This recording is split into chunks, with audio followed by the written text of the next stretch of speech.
Gloria a Dios. Bueno, de verdad, quiero darle gracias primeramente al Señor y luego a sus pastores, a la familia sacerdotal de esta casa, por correr el riesgo, ¿no?, de traerme, de invitarme y de poder traer palabra del Señor.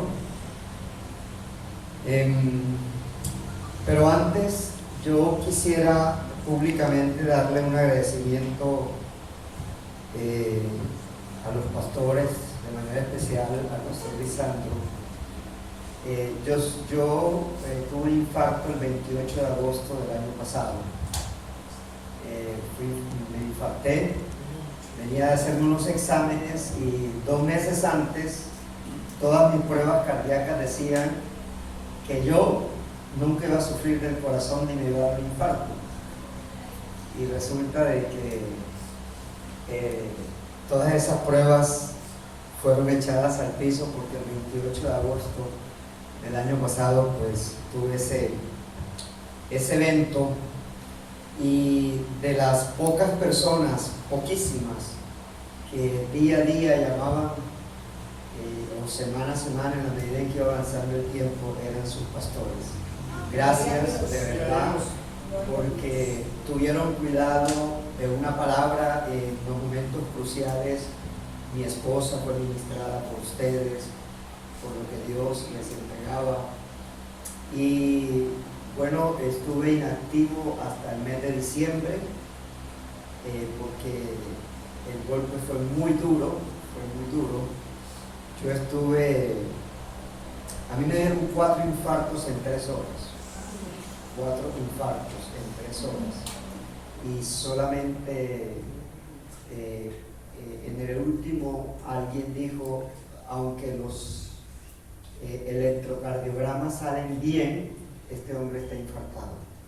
Y me llevaron inmediatamente a una sala especial de procedimientos, y allí me salvaron la vida en la clínica, no puedo decir el nombre, en una clínica, ¿cierto?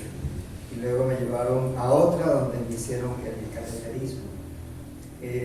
Hace una semana tuve mi revisión médica pertinente esta es mi segunda revisión médica, y mi corazón pasó a un FEBIT me había quedado en 50, que era bueno, y en este momento lo tengo en 59, que el médico dice que para mi edad es excelente. Yo voy a cumplir 64 años. Entonces, gracias, pastores, de verdad, por ese cuidado, esa palabra, y de las pocas personas que han estado allí, estuvieron allí conmigo y han seguido, porque nunca deja el pastor Lisandro de hablarme y de preguntarme siempre cómo está y enviarme o entregarme una palabra. Le pido un aplauso a Dios.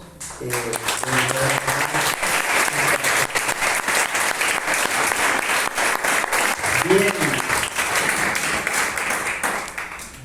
Hoy Dios va a servir cordero a la carta. Gloria a Dios. Cordero a la carta, díganle a su compañero al lado. Hoy vamos a comer cordero a la carta. Sí, esta invitación vino hace más de 2 meses, ¿cierto? Sí, hace más de 2 meses. Y realmente uno comienza a preguntarse, ¿qué compartir, qué hablar en una celebración que es tradicional, pero que para el mundo cristiano, y nosotros somos cristianos, y nuestros primos de donde venimos nosotros también son cristianos a su manera, ¿cierto? Pero a veces uno dice, bueno, ¿qué le comparto yo a una iglesia que no conozco? Es como que es algo difícil, porque pues nunca he tenido el cuidado de ver las enseñanzas que ustedes montan en Facebook, ¿sí? Y en YouTube también. Pero uno pide dirección al Espíritu Santo, y creo que escribí como alrededor de 4 mensajes, y al final entre los 4 salió uno. O sea, de los 4 que escribí, salió uno. Y el Señor es así y nos sorprende. Creo que salieron 2 porque mañana posiblemente, si Dios no cambia el mensaje, mañana hay algo de continuidad con lo que vamos a hablar hoy, pero en otro enfoque diferente. Y Dios me llevaba a una palabra que está en Juan capítulo 1, versículo 29 exactamente. Juan es de los 4 evangelios. Recuerden que los que son estudiosos de la teología, que han pasado por un seminario, un instituto bíblico, saben que los evangelios de Mateo, Marcos y Lucas se conocen como evangelios sinópticos porque las ideas son muy simétricas, muy parecidas, aunque cada uno de los evangelios tiene un propósito diferente. Mateo escribe para los judíos para ratificar que Jesús es el Cristo. Marcos escribe para los romanos para mostrar al siervo sufriente. Y Lucas escribe para los griegos. Su evangelio está llevado a los griegos para mostrar la perfección del hombre, la perfección humana en la persona de Cristo. Pero Juan le escribe a la iglesia universal. Tanto el evangelio de Juan como las cartas de Juan es para la iglesia universal de Cristo. En cualquier lugar, aunque no se congregue, donde haya alguien que haya confesado a Cristo como Señor y Salvador, hace parte de la iglesia universal. Amén. Del Señor Jesucristo. Así que en el cielo nos vamos a llevar sorpresas, ¿no? ¿Y tú dónde te congregabas? No, en ninguna parte. Ah, caramba. Sí, pero estás aquí, ¿cierto? Así que nos vamos a llevar.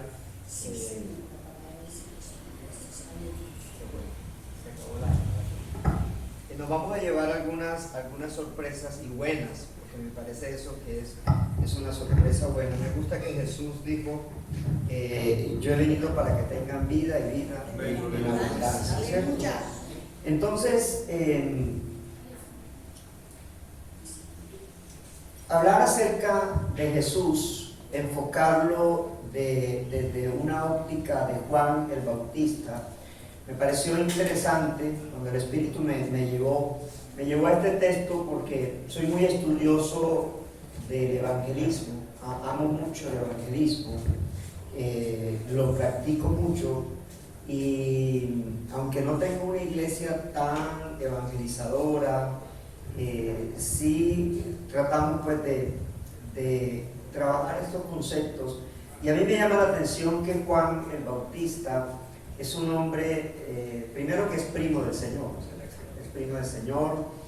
Sus padres lo tuvieron ya viejo, y la criatura saltó en el vientre de su mamá cuando María fue a visitar a Elizabeth, teniendo Elizabeth 6 meses de embarazada, y María apenas estaba recién embarazada. Y Juan reconoció que la criatura que había en el vientre de María era el Hijo de Dios, y que allí había algo sobrenatural, es decir, allí estaba Dios en la presencia, delante de él. Entonces, cuando Juan el Bautista comienza su ministerio, lo hace en el desierto, su única predicación. Juan predicaba 365 veces al año, o sea, un día, pero todos los días predicaba el mismo mensaje. Imagínense que el pastor Lisandro o la pastora predicaran el mismo mensaje 365 días al año, hablando de un solo tema, el arrepentimiento. Y ese era el mensaje de Juan. Juan solo sabía predicar de arrepentimiento, porque Juan es como el bajo, baja un poquito más de brillo. Entonces, porque Juan es también el cumplimiento profético de Isaías, era el que iba a preparar el camino al Señor, es decir, era el que le había aperturado. Y todos nosotros debiéramos tener el espíritu de Juan el Bautista para predicar, para compartir. Y Semana Santa o Semana Mayor, o como lo queramos llamar, este es un tiempo que, en vez de comprar tiquetes para ver a qué isla paradisíaca nos vamos a ir, debe ser un tiempo donde la iglesia no solamente se debe congregar para recibir palabra del Señor, para ministrarse unos a otros. Es un tiempo donde la iglesia debe impactar afuera, debe llevarse afuera, a compartir de que realmente la esencia de lo que se pueda celebrar en el mundo cristiano año tras año tiene un nombre, y es el nombre que Dios le dio a Jesús. Este es el Cordero de Dios que quita el pecado del mundo. Eso está en Juan capítulo 1, versículo 29, y luego lo repite en el versículo 36 del mismo capítulo. Cuando usted lee el primer capítulo de Juan, realmente hay una radiología de Jesús exacta. Juan comienza diciendo: en el principio era el verbo era con Dios, y el verbo era Dios. Entonces esa es una radiografía interesante.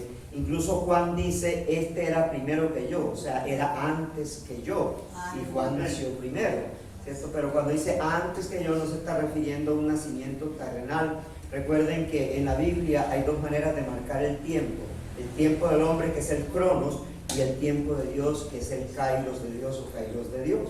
Y Juan se estaba refiriendo de Jesús, su primo, como el kairos de Dios, es decir, como el cumplimiento de todo el Antiguo Testamento que estaba delante de él. Amén. Entonces, hablar un poquito hoy, y hoy quiero mostrarte 5 razones realmente por las cuales Juan dijo esa expresión: este es el Cordero de Dios que quita el pecado del mundo. Porque realmente hasta la época de Jesús, en el mundo solamente existía un solo pecado. Ahora, que de ese pecado se desprendieran muchas infracciones, ¿cierto? Es como, ¿sí? Usted ha visto las personas que por todo lloran, ¿cierto? Sí las conoce.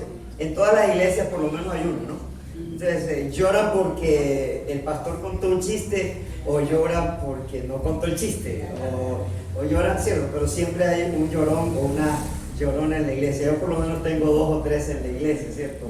Pero sí, mis hijas son muy lloronas. Entonces Juan hace referencia a que Cristo es ese Cordero de Dios, que era el tipo mostrado en el Antiguo Testamento, pero que en el Nuevo Testamento es el cumplimiento, ¿sí? El Cordero perfecto, del cual luego el escritor a los Hebreos lo describe con una riqueza teológica tremenda.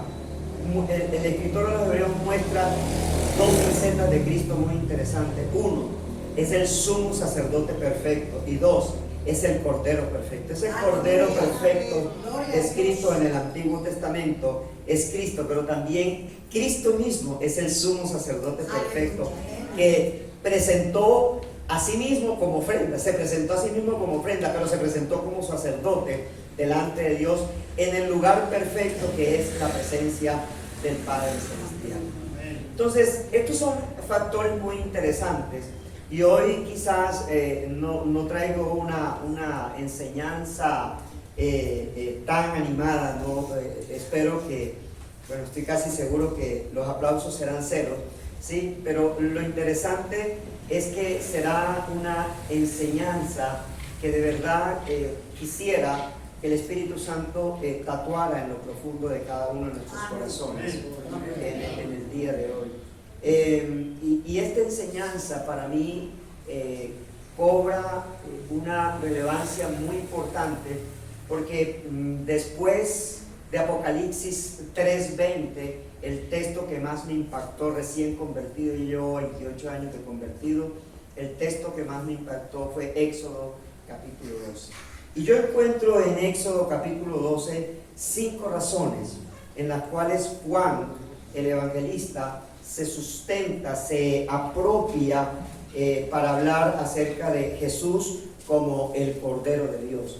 Y esas 5 razones te las quiero compartir en la noche de hoy, en este momento. Espero que el tiempo me ayude, porque realmente esto va a ser un tiempo muy importante. Antes de tocar un poco e irnos a Éxodo capítulo 12, quiero decirte que para Dios es importante marcar una historia. Dios le dijo a Abraham que su pueblo estaría por 430 años en Egipto, pero que a los 430 años Él levantaría a un libertador que lo sacaría de Egipto. Y ese libertador, usted y yo lo conocemos, se llama ¿cómo? Moisés, ¿cierto? Moisés es el libertador, pero es el profeta de Dios, es la voz de Dios. Y Aarón es el sumo sacerdote que Dios escoge para hacer eso. Pero hay una esencia importante. Israel, hasta la salida de Egipto y hasta que no llegó a la tierra prometida, era un pueblo que no era reconocido como nación. O sea, Israel no solamente duró 430 años, sino que además duró 40 años más, o sea, 470 años sin reconocimiento como nación. Y este contexto es muy importante porque muchas veces nosotros, cuando caminamos en el Evangelio, ¿dónde quisiéramos que se dieran nuestras bendiciones? Aquí, terrenalmente, ¿cierto? Pero nuestra verdadera bendición ¿es dónde? Diga conmigo, en nuestra tierra prometida, que es el cielo. O sea, nuestras verdaderas bendiciones, o sea, que vivamos aquí bien, bendecido, ok, pero estas bendiciones no nos las llevamos. Usted no ha visto nunca un muerto con trasteo atrás, ¿no? ¿Sí? No nos las llevamos, todas se quedan aquí. Nuestras verdaderas bendiciones están con Cristo, están allí sentados. Cristo está sentado junto al Padre, ¿sí? A la diestra del Padre, y nos está representando a nosotros. Entonces, Israel no es nación, como Pablo dice, nuestra verdadera ciudadanía está ¿dónde? En los cielos, ¿sí? Y quiero que tenga estos 2 o 3 conceptos en mente para poder disfrutar de esas razones que encontró Juan para hablar de Cristo como el Cordero de Dios. Amén. Entonces vayamos a Éxodo capítulo 12. No sé si la pueden proyectar en la Nueva Versión Internacional, y si no, usted léala en la escritura que tiene. Voy a leer para ustedes desde el versículo 1 hasta el versículo 22. Dice la escritura: en Egipto el Señor habló con Moisés y Aarón. Les dijo: este mes será para ustedes el más importante, pues será el primer mes del año. Mire ese apunte, yo lo tengo subrayado en mi Biblia. Pues será el primer mes del año. Hasta ese momento, ¿bajo qué calendario se regía Israel? Bajo el calendario egipcio, ¿sí? No bajo el calendario de Dios. Por eso Dios le dice a Moisés y Aarón: este mes será para ustedes el más importante, ¿sí? El más importante. Ese mes es el mes de Abib, que comienza entre mediados de marzo, ¿sí?, en adelante, y mediados de abril. O sea, el calendario hebreo no comienza el 1 y termina el 30 o el 31, siempre es de mitad de un mes a mitad del otro mes, ¿sí? Entonces dice: hablen con toda la comunidad de Israel y díganles que el día 10º de este mes todos ustedes tomarán un cordero por familia. Subráyelo si la Biblia es suya y si no, no se atrevan. Por uno por cada casa.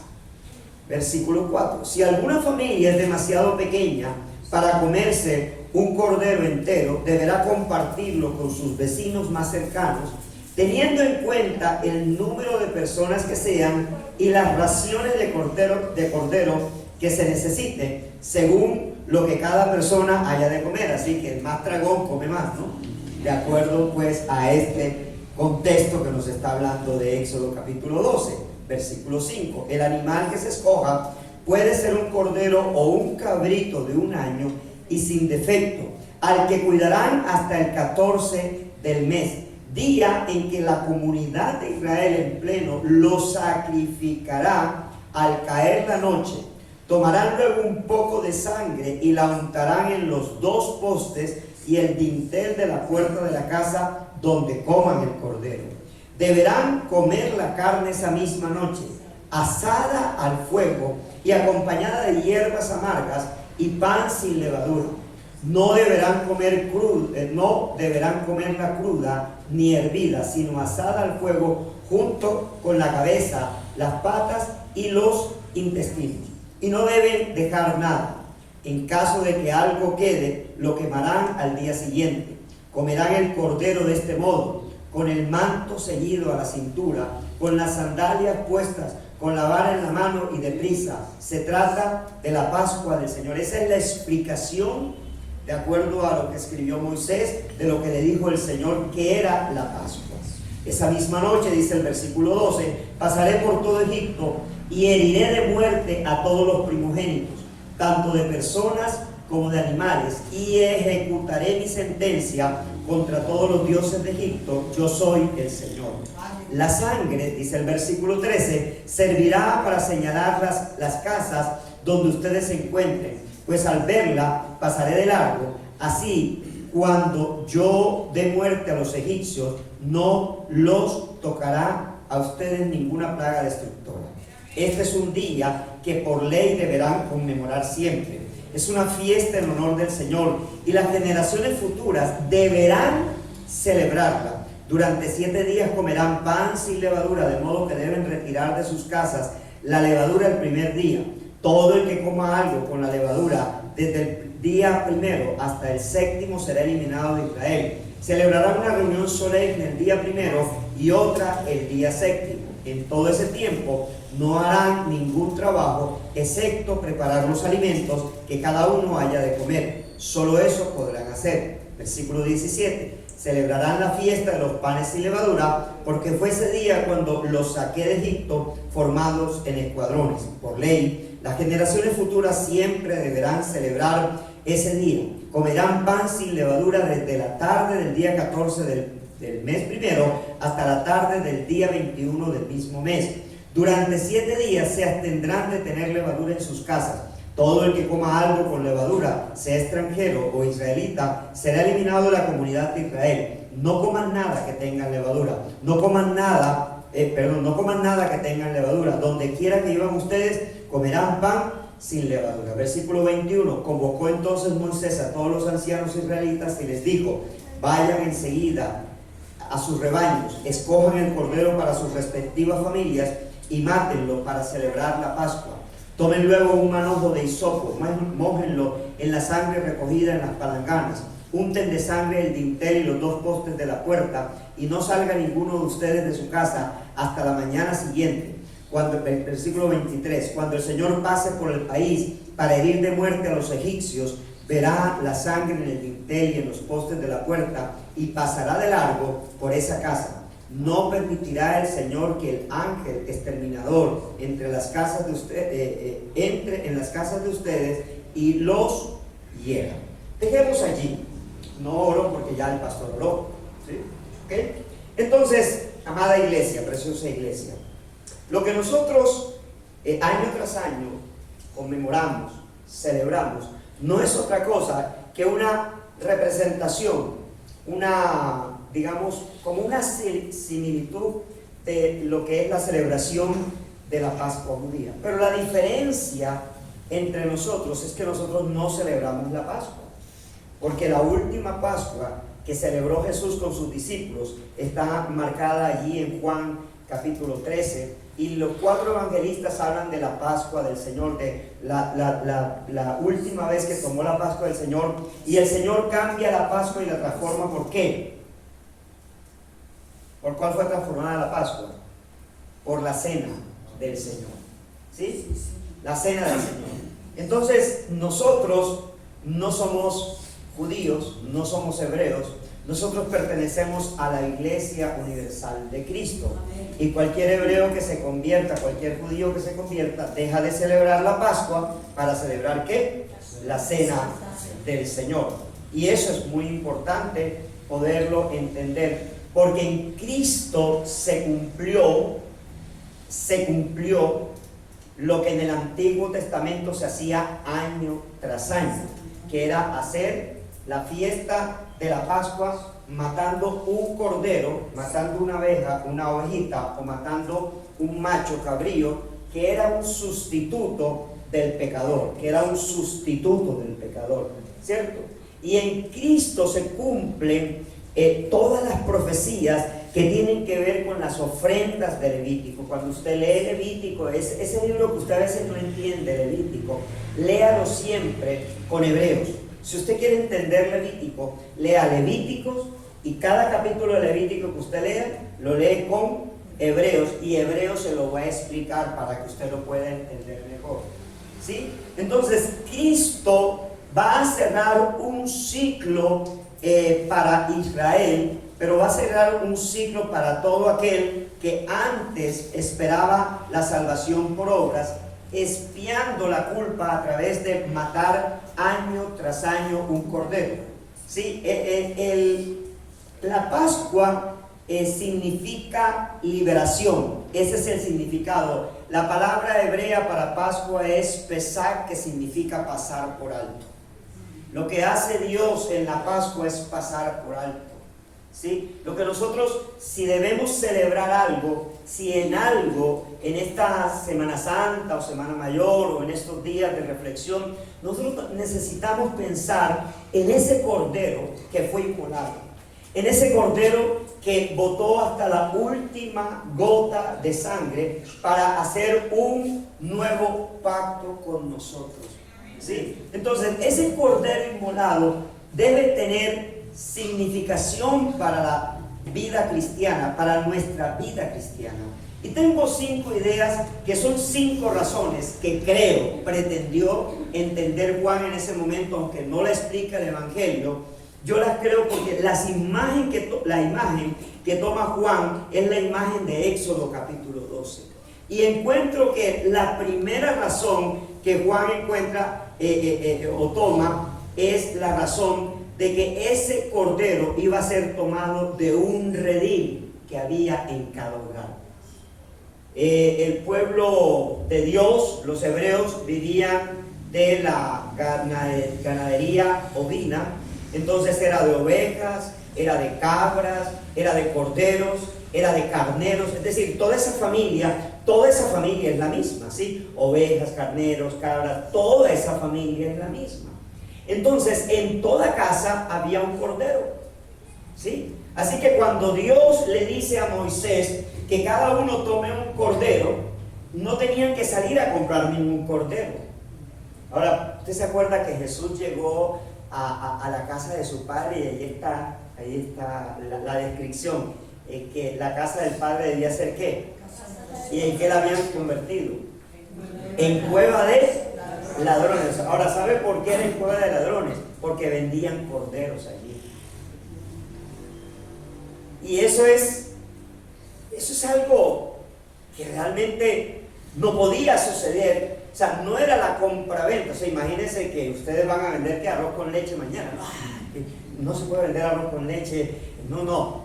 Tenía que ver con el efecto espiritual, la significación espiritualmente. Yo espero que me hagan entender, y si no, véanse este video todas las veces que usted pueda, porque estoy tratando de ser lo más sencillo que usted lo pueda entender y lo pueda aplicar en su vida, porque quizás muchos de ustedes nunca han ido a un seminario, nunca han estudiado sobre este tema, pero Dios lo puso en mi corazón y yo decía, Señor, yo a veces soy complicado para explicar, pero permíteme ser sencillo para que puedan entenderlo.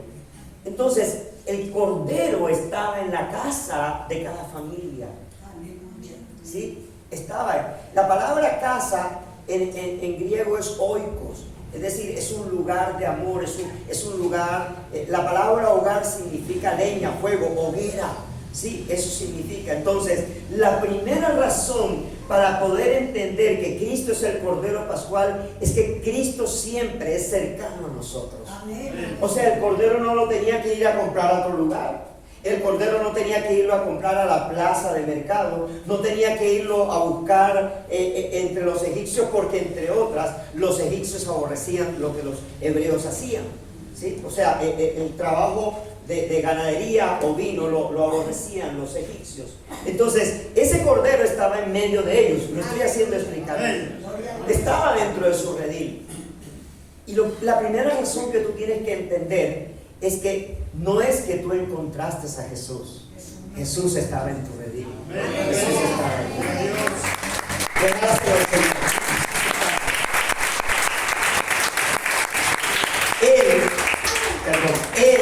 Él nos buscó a nosotros. Él nos buscó a nosotros. En el año 1995, yo era un exitoso empresario. Yo había pertenecido a una comunidad de izquierda de Colombia. Había llegado a ser el secretario de esa comunidad a nivel nacional. En mi juventud, estudié en la universidad pública, me gradué en la universidad pública, pero luego me salí de ese mundo y me dediqué al mundo empresarial, pero sin Dios en mi corazón. Cristo solamente era un nombre cualquiera, no significaba nada para mí. Pero en el año 95 estaba tan inmerso en deudas. En ese año tenía deudas por 1.400 millones de pesos. En ese año, estamos hablando de 28 años atrás.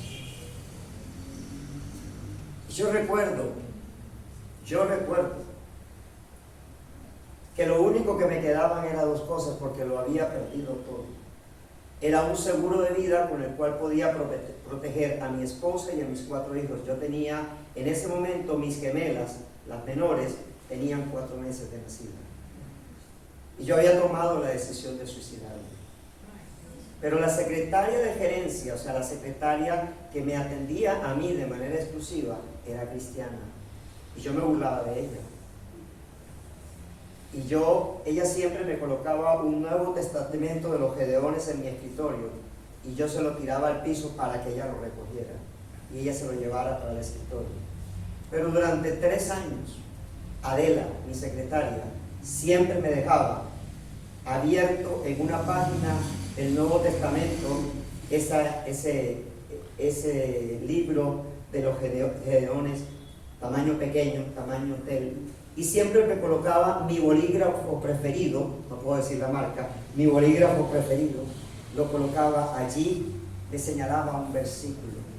Pero ese día que yo me iba a suicidar, el versículo decía: he aquí yo estoy a la puerta y llamo. Aleluya.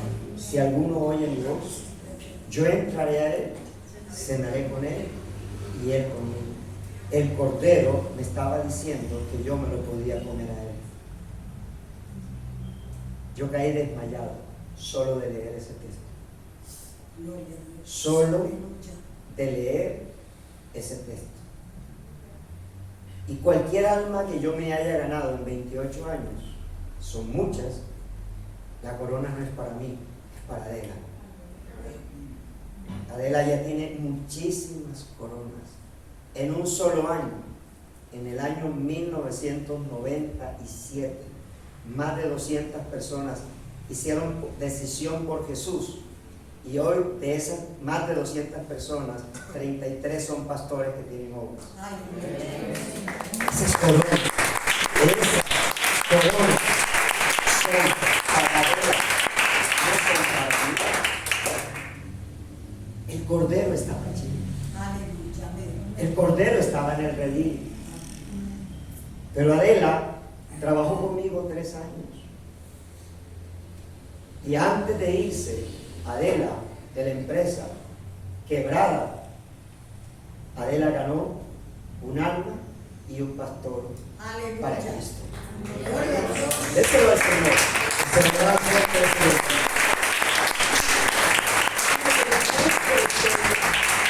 Señor. El Cordero estaba allí. No lo tenía que salir a buscar. En los tiempos de Jesús traían manada de cordero y lo vendían por monedas. Por eso Jesús tumba las mesas.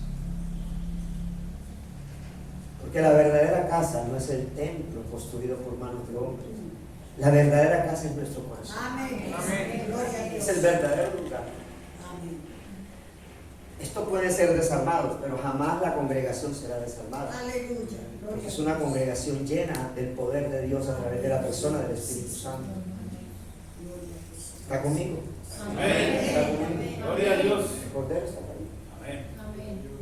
Y cuando tú compartes a alguien de tu casa, a un amigo, a un familiar, a un conocido de Jesús, es porque Jesús está ahí. El Cordero está ahí. El Cordero está ahí. Nosotros llevamos 2 días de evangelismo, repartiendo tarjetas. Y lo único que dice la tarjeta es: Dios te está buscando, porque Dios me buscó a mí. Amén. Dios te está buscando. Celebra Semana Santa con nosotros, y ahí están los 3 días de Semana Santa. Celebra Semana Santa con nosotros. Repartimos 5,000 y llegaron 2 personas solo. De 5,000, 2. No importa. No importa. Yo no sé si estamos ganándonos ahí a un Pablo, o a un Pedro, o a un Juan. No sé. No tengo idea. Usted tiene en este tiempo, puede usar su chequera y sus ahorros para irse para Coveñas, para Tolú, para irse para Cartagena. A mí me querían regalar un paseo. Pastores, que le hemos regalado una semana para que se vaya con la pastora. No, vea, nos vamos solo 4 días y nos vamos el domingo y regresamos el martes. Y el resto de semana, que se pierda. ¿Por qué? Porque este es un tiempo de conectar con el que está sensible allá afuera. Gloria a Dios. Esto no es un tiempo para nosotros.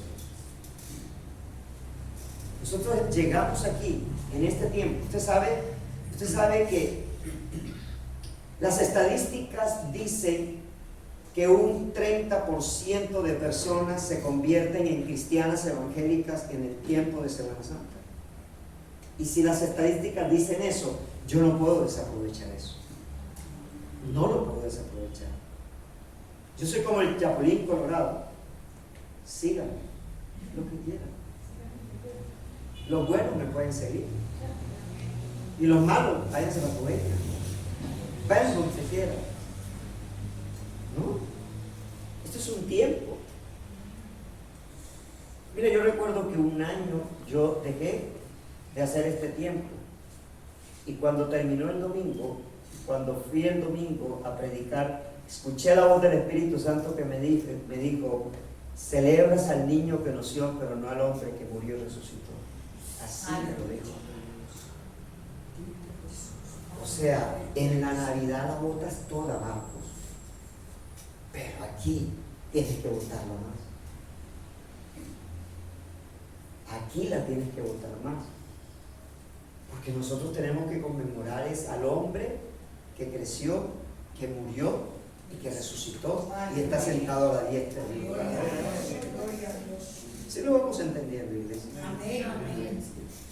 Esta es la mejor oportunidad que usted tiene. Yo espero ver el doble. Si cada uno trae uno mañana, Gloria a Dios.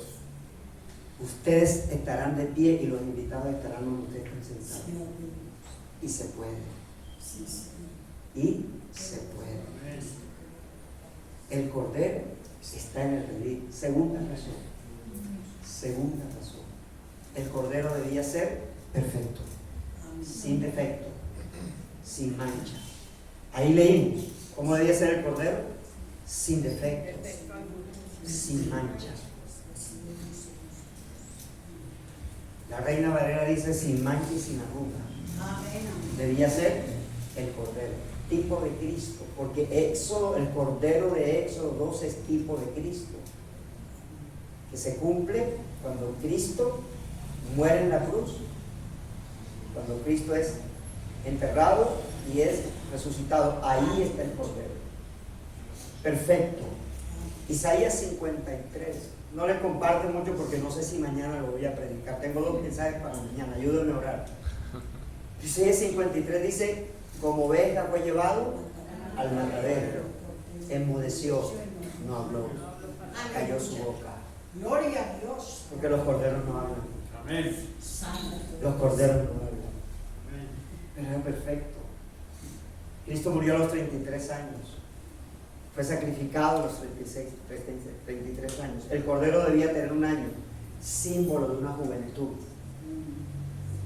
¿Te acuerdas cuando Jeremías dice allá en Jeremías capítulo 1 versículo 5: soy niño y no sé hablar?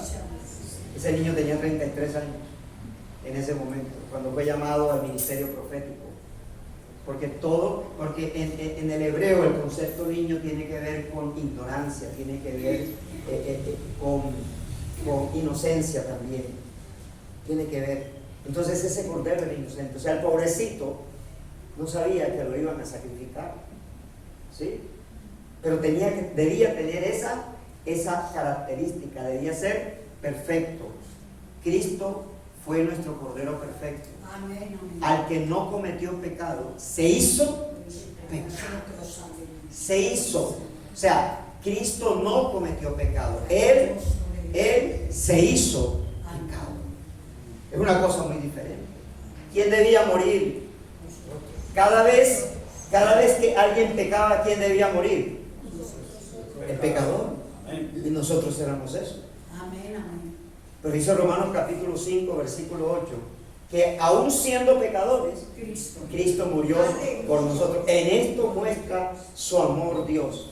Que aún siendo nosotros pecadores, Cristo murió por nosotros. Gloria a Dios. Tercera razón que encontró Juan. El cordero debía ser ¿qué? Asado. Tipo de holocausto. El libro de Levítico todavía no se había escrito. Dios no le había dado todavía a Moisés todas las 613 leyes. Pero el cordero de Pascual, es decir, el de la Pascua, el de la libertad, debía ser asado. Tipo de Cristo. ¿Sí? Cristo no fue asado, pero Cristo en la cruz. Usted sabe que Cristo no debía morir por la religión judía, no debía morir en una cruz. No. ¿Cómo debía morir Cristo según la religión judía?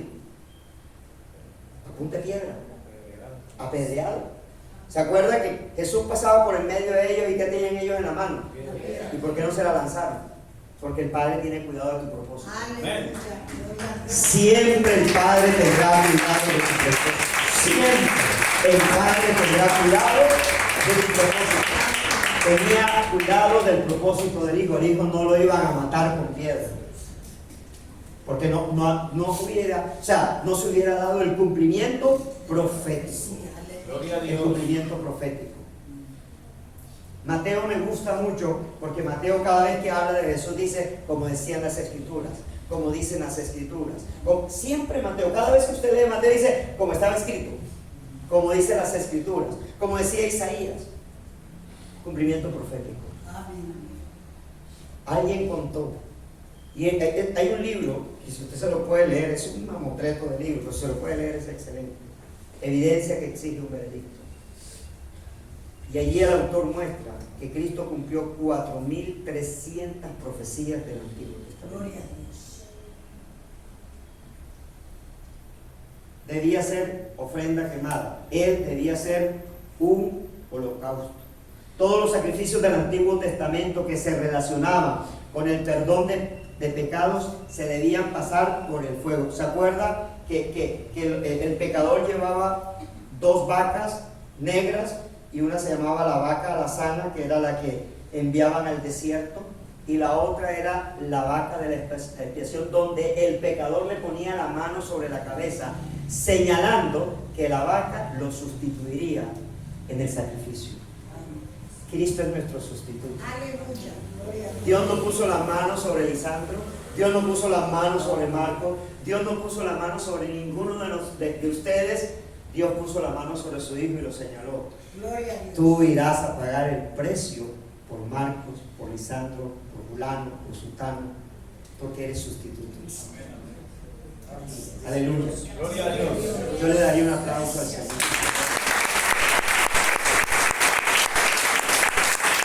Ahora, ese cordero pascual debía comerse con 2 elementos, con hierbas amargas, señal de sufrimiento. No es fácil comer hierbas amargas. ¿Sí? Yo con esa famosa verdura que se llama cale no he podido, y la debo comer porque tiene no sé qué cosas para el corazón, pero no puedo. le tengo que echar aceite de oliva y otras cosas para medio pasarla. Pero aquí eran hierbas amargas, señal de dolor, señal de contrición. Estaba tipificándonos a nosotros. Pero además debía comerse con panes sin levadura, símbolo de santidad. Gloria a Dios. De pronto lo que voy a decir vaya a sonar un poquito disonante y pido disculpas si de pronto le desbarato un poquito el escaparate espiritual. Pero una oración de fe no salva a nadie. Es simplemente una puerta de entrada.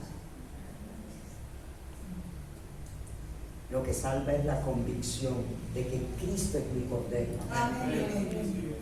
De que Cristo es mi Cordero. ¿Se acuerdan que al Señor, Juan capítulo 6, lo van siguiendo? Multitudes lo van siguiendo. Y Él se voltea y ¿qué les dice a las multitudes? Ustedes me siguen a mí porque yo me les convertí en el corabato, me les convertí en la minorista. Les estoy proveyendo. Cómanme a mí. Y cuando Él dijo cómanme a mí, ¿qué pasó? ¿Quiénes quedaron? Solo los 12. Las multitudes desaparecen cuando hay que comerse a Cristo. Porque a Cristo hay que comérselo. A Cristo hay que comérselo. En sentido espiritual, tenemos que comer a Cristo. Pan sin levadura, símbolo de la santidad, símbolo de estar apartado. Hierbas amargas, símbolo de arrepentimiento. Hay dolor. Si no me arrepiento, no recibo perdón de pecado. Por eso estaba tipificado eso allí. Número 5. La sangre del Cordero era señal de vida. Versículo 13 y luego versículo 22 al 23 lo dice. Cuando el Cordero, antes de ponerlo en el asador y asarlo allí en la parrilla donde se iba a consumir, se iba a preparar para que luego se lo comieran, tuvieron que sacarle toda la sangre. Y la sangre iba a cumplir un propósito, era una sangre salvadora. Por eso dice la palabra que la sangre de Cristo nos libra de todo pecado, dice Juan en su primera carta.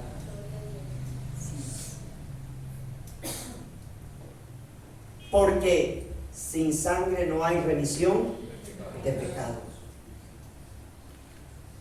La sangre es señal de vida. Es más, Dios en Levítico le dice a Moisés, allá en Levítico 17, le dice a Moisés que en la sangre está la vida. Por eso no se podía matar a una persona sangre por sangre, ¿sí? Porque estaba la vida. Pero era tipo de lo que realmente iba a significar la sangre del Cordero. La sangre del Cordero, que es nuestro Señor Jesucristo, da vida, y una vida eterna. Y esta es la vida eterna, que te conozcan a ti, oh Padre, como el verdadero Dios, y a tu Hijo a quien tú has enviado. Juan capítulo 17, versículo 3, definición de la vida eterna. De acuerdo a Jesús. Entonces la sangre era protección, era una señal de protección. Ahora quiero aclarar esto. No es que los hebreos que vivían en Egipto eran santos, no eran pecadores. Pero el castigo, porque acuérdese que la última plaga de Egipto es la plaga de la muerte de los ¿qué? Primogénitos, tanto de bestias como de hombres, de los egipcios. Y lo que hace Dios es guardar a su pueblo, como te está guardando a ti con la sangre de Cristo, como nos está guardando a nosotros con la sangre de Cristo. Eso es lo que está haciendo la sangre del Cordero. ¿Sí? Yo no puedo tomar, ¿sí? ¿Ustedes se acuerdan? ¿Alguna vez rezó la sangre del Cordero? ¿La sangre de Cristo? ¿Sí? Pues es que cuando yo me convertí, yo no fui a una iglesia cristiana. Yo duré 6 meses yendo a una iglesia católica y me convertí en monaguillo. Yo era el ayudante del cura. Hoy el cura es pastor y tiene una iglesia grande en Barranquilla. Lo gané para el Señor. Fue la primera alma que me gané para el Señor. La sangre de Cristo. ¿Sí? Yo no la puedo usar como un amuleto. La sangre de Cristo es de un valor que no le podemos colocar precio. Amén. Porque ella salva. Sin derramamiento de sangre no hay perdón de pecado. Gloria a Dios. Por eso es necesario, era necesario que ese cordero derramara su sangre y que esa sangre se colocara en los postes y dinteles de las casas de los judíos. Gloria a Dios. Porque cuando pasara el ángel de la muerte, enviado por Dios, y aquí hago un paréntesis, muchas de las peleas que tú tienes con el diablo las tienes casadas con Dios. A veces decimos, ay, es que el diablo me está atacando. A veces no es el diablo. A veces es Dios que está trabajando en nuestro carácter, que está trabajando en nosotros. Y aquí había ese tipo de Cristo. Quiero concluir diciéndote que realmente nosotros necesitamos abrazar y entender lo que Juan abrazó y entendió. Juan no vio a un Jesús humano, Juan vio a un Jesús divino. Y muchas veces, y lo voy a decir con todo respeto y con amor, muchas veces nosotros somos salvos mentalmente, pero no espiritualmente. Imagínese que Juan tan valioso, usted sabe que Juan dudó, ¿verdad? ¿Eres tú aquel que había de venir o todavía estamos esperando a otro? Amén. Y Jesús le contesta, haciendo referencia a Isaías 61. Dile que los ciegos ven, los cojos saltan, los enfermos son sanados. Estamos proclamando el año agradable del Señor. Amén. No le digo yo soy, simplemente dile eso. Eso es lo que está sucediendo. Y hoy quiero dejarte esto para finalizar. ¿Quién es Jesús para ti? Gloria a Dios. ¿Quién es ese Jesús para ti? ¿Es el Jesús racional? ¿Es el Jesús que puedes abandonar si no responde a tu oración? Tristemente nos han enseñado a pedir, pero no a darle a Dios. Y necesitamos tener al Jesús del cual soy capaz de darlo todo, aunque Él no me dé nada por lo que yo le pido. Gloria a Dios. Porque lo más importante que Jesús hizo en la cruz al derramar su sangre es que me cambió el tiquete que decía muerte eterna y mi tiquete ahora dice vida eterna. Y ese es el tiquete que tú tienes. Ese tiquete dice vida eterna. Pongámonos en pie. Gracias.